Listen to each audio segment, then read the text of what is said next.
Le 6 août dernier, nous étions à Montcrabeau avec Merlène Sarrazin et on la retrouve dans le Médoc, chez elle, pour un livre qui a quand même été suivi d'une belle histoire. Combien de ventes? C'est difficile à dire, mais je crois qu'il y a un beau succès. C'est beaucoup plus qu'un succès d'estime, Merlène. Oui, bonjour Christophe. Aujourd'hui, nous sommes depuis le 13 juillet à plus de 150 ventes. Voilà, donc ce qui est très encourageant et ce qui permet surtout de dire que l'écriture elle est partagée, les gens retiennent les thématiques qui sont abordées. Je suis aussi sollicitée pour des événements notamment concernant et entourant la journée du 8 mars, donc c'est que du bonheur. Alors on va rappeler quand même l'essence même de ton livre, hein. C'est un combat pour les femmes. C'est une histoire personnelle que tu as développée dans ton ouvrage dont on n'a pas parlé. Hein. Longtemps je t'ai cherché, on le rappelle, parce que tout le monde ne le connaît pas cet ouvrage, que tu présentes aujourd'hui au Salon du Livre de Saint-Estèphe. Et il faut te rendre hommage parce que si nous sommes là, on te le doit. Sinon nous ne serions pas là avec Aki Télé. Oui, alors au final, vous me devez rien, c'est que du partage. Moi, tu sais très bien que j'aime partager ce que je vis et comme j'ai pu le faire pour vous aujourd'hui, pour Aki Télé. On recommencera d'ailleurs sur d'autres événements. C'est avec grand plaisir que je suis avec vous aujourd'hui au Salon du Livre, Lire en vignoble. Cet ouvrage, je crois qu'on va avoir une petite annonce pour le déjeuner. Au moins, on voit que ça se passe en direct et sans fioriture. Cet ouvrage, quelque part, quelles ont été les impressions? Maintenant, tu as quand même un petit peu de recul par rapport à ce que nous disions le 6 août dernier.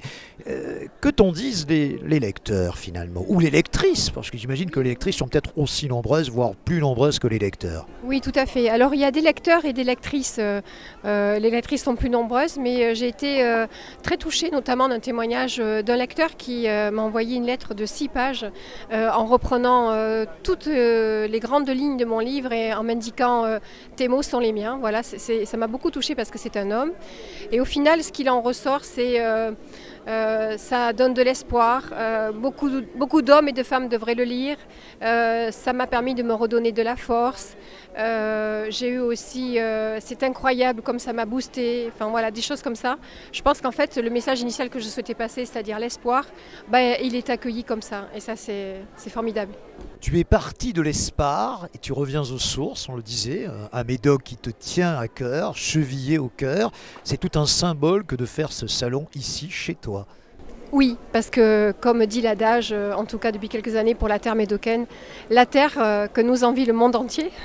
Et donc aujourd'hui, c'est l'assemblage merveilleux, je trouve, que ce qui est de la culture et de tous ces bénévoles qui ont le courage et le mérite de pouvoir maintenir les événements dans la période Covid. Et Saint-Estèphe, qui est un terroir vitivinicole très connu dans le monde. Donc allier la culture, ici aujourd'hui la lecture, l'écriture, au monde du vin, je trouve ça superbe. C'est un bel alliage, comme diraient certains viticulteurs, hein, notamment en période de vendange. On va se faire un petit peu de pub, on ne peut pas le certifier, mais c'est quasiment certain, le 4 décembre prochain, on fera une séance de signature commune, moi, pour l'ouvrage qui va s'intituler Prof électron libre, où je raconte ma vie de prof pendant près d'un quart de siècle. Et toi, pour cet ouvrage-là, on espère que ça sera sur un bateau, mais comme on n'en est pas sûr à 100%, on ne va pas le préciser, mais en tout cas, on trouvera un endroit sympa pour que nous puissions rencontrer nos lecteurs respectifs. Et ça sera un plaisir pour moi de m'associer cette fois-ci à un événement d'auteurs et non plus d'animateurs, quoique je crois qu'on sera les deux à la fois certainement à l'occasion de cette rencontre. Oui, je pense que nous sommes et auteurs et animateurs et il me semble que voilà, le duo est quand même plutôt sympa. Merci beaucoup. Le Salon de Saint-Estèphe, nous étions ravis d'y être. Hein. Lire en Médoc, c'est ce qu'on a fait pendant toute cette matinée.